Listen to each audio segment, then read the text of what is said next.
राजेश, बात करते हैं इतिहास के पन्नों से।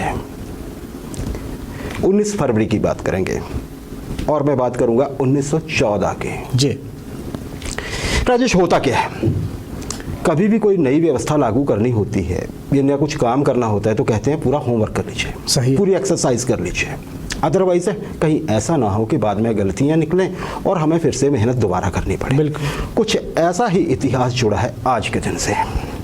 और आज हम बात करेंगे एक बच्ची की, ऐसी बच्ची जिसकी वजह से अमेरिका जैसे देश बिल्कुल इतना शक्तिशाली देश को, जो बहुत व्यवस्थित है, उसे अपनी व्यवस्था पे दोबारा से एक बार झांकना पड़ा था और उसे ठीक करना पड़ा था। जी, बच्ची थी 4.5 साल की और इसका नाम था शार्लोट मे पियर्सटॉफ। जी, शार्लोट मे याद रखिए आप, क्योंकि बच्ची मे कहलाना ही पसंद करते थे।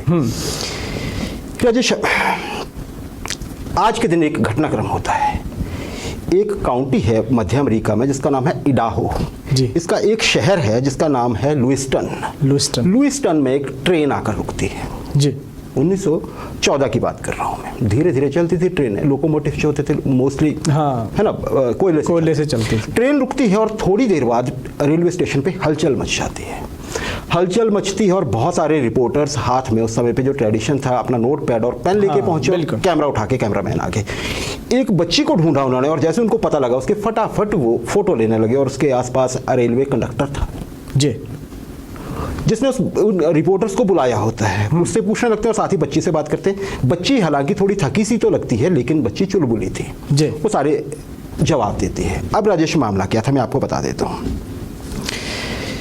ये जो लुइस्टन शहर है, इससे 75 मील दूर इडाहो काउंटी में ही एक और शहर है जिसका नाम है ग्रेंगविले में ये बच्ची अपनी माँ के साथ रहती है। सही है। दोनों शहरों की दूरी 75 मील है। जी, ये बच्ची अपनी माँ से मिलने पहुंचती है और माँ ने इसे ट्रेन के थ्रू भेजा होता है।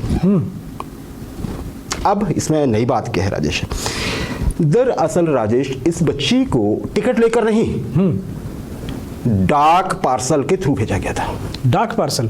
जी, इस मासूम छोटी सी बच्ची को डाक पार्सल के थ्रू भेजा गया। क्यों? क्योंकि इस बच्ची की माँ के पास इतने पैसे नहीं थे कि वो टिकट खरीद के बच्ची को भेजती। तो उसने एक सुविधा का फायदा उठाया जो अमेरिका में कुछ दिन पहले ही डाक विभाग ने शुरू की थी। जी, और वो सुविधा ये थी कि अब 50 पाउंड तक जो वजन होगा, जो कि लगभग आप ये समझिए कि 22-24 किलो होता होगा, जी, उस वजन तक के पार्सल जो थे वो ट्रेन के जरिए एक जगह से दूसरी जगह भेजे जा सकते हैं। सही है। हालांकि उसमें ये नहीं कहा था कि पार्सल में होना क्या चाहिए। अब ये जो महिला थी, इस बच्ची की माँ, इनका एक कजिन जो था जी, वो वहां से आता था जहां पे इस बच्ची की दादी रहती थी। दादी से मिलने जा रही थी ना जी। वो रोज आता था डाक छोड़ने।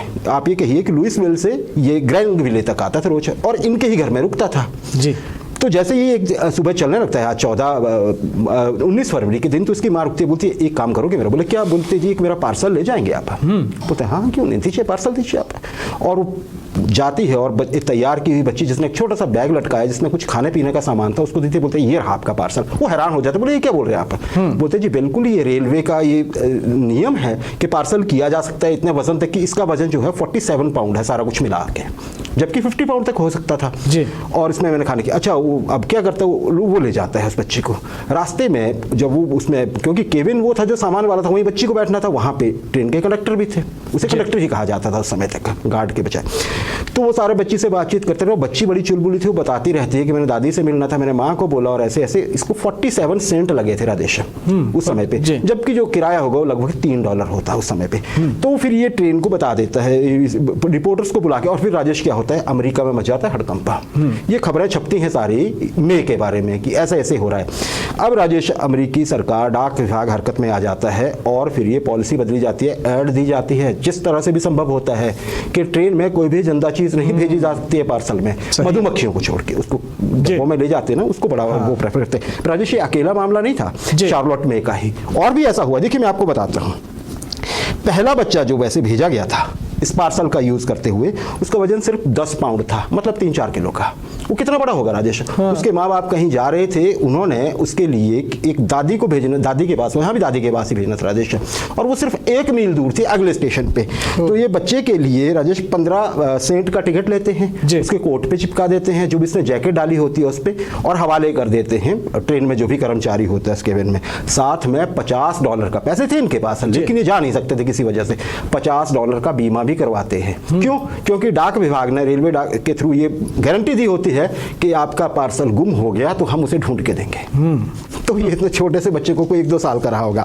और सबसे लंबी दूर किसे भेजा था, देखिए इतिहास की बात है, 6 साल की बच्ची थी राजेश, इसे 730 मील दूर, 730 माइल्स दूर भेजा था उसकी माँ ने। किसके पास? उसके पिता के पास, क्योंकि दोनों अलग हो गए थे, माँ के पास इतनी सहूलियत नहीं थी, तो वो उसको अपने पिता के पास भेज देती है इसी पार्सल का इस्तेमाल करते हुए। और इसे फ्लोरिडा से वर्जीनिया, अगर आप मैप देखेंगे तो आपको पता लग जाएगा कितना दूर होता है, ये 1200 किलोमीटर से भी ज़्यादा है जी, 730 माइल्स। तो ये राजेश आज का इतिहास के पन्नों से 19 फरवरी की हम बात कर रहे थे।